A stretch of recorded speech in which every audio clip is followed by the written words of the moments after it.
I think it's really too early to tell at this point. We've seen cases sort of climb steadily around the world. But, it's a situation that seems to be changing almost every day. So, it's almost impossible for anyone to have a good idea of where we are headed. So I think all the measures that are being put in place, both here in Singapore as well as internationally, in terms of reducing transmissions and infections, really need to continue at least for the foreseeable future. How much longer do you suspect that they'll need to continue? And are these measures to essentially flatten the curve working? Of course, people staying at home, of course, self-isolation, social distancing, self-quarantining. So I think the experts in the field, including my colleagues here at the National Centre for Infectious Diseases, believe that there is a long way to go. When we are sort of hunkering down for this to really be a fight that's fought over months.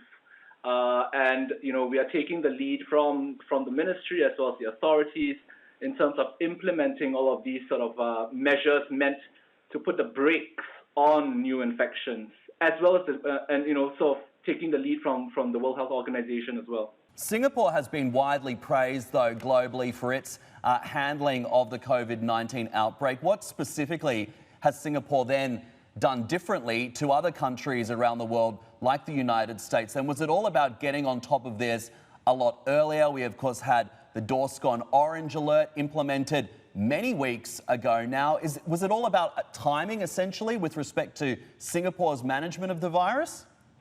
Yes, I think so. I think what we did here in Singapore was sort of very early on, once the signal started coming out that there was this sort of novel viral pneumonia, our defenses and our sort of heightened sense of what was going on sort of came up really, really early. And as you rightly pointed out, DORSCON Orange came about in early February.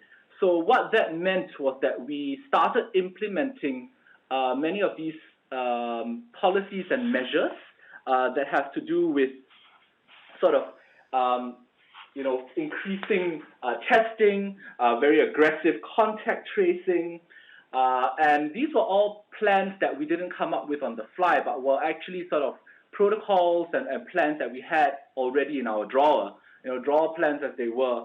And I think what we've done is really taken a very two-pronged approach. So there's a lot of direction that's given by the Ministry of Health, and there are daily updates on what we should be doing. At grassroots levels as well, I think there has been a lot of activity to sort of put these into place. And I think people are generally able to follow sort of the advice that we're giving to the public, in terms of practicing good hand hygiene, seeking medical attention as early as possible if they're at all unwell, as well as practicing, the catchphrase that we have now, which is safe social distancing, to sort of reduce and put a brake on new infections, at least in Singapore.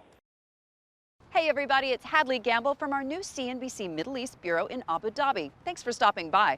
Now to watch more, you can try one of the videos that just popped up on your screen. And don't forget to subscribe.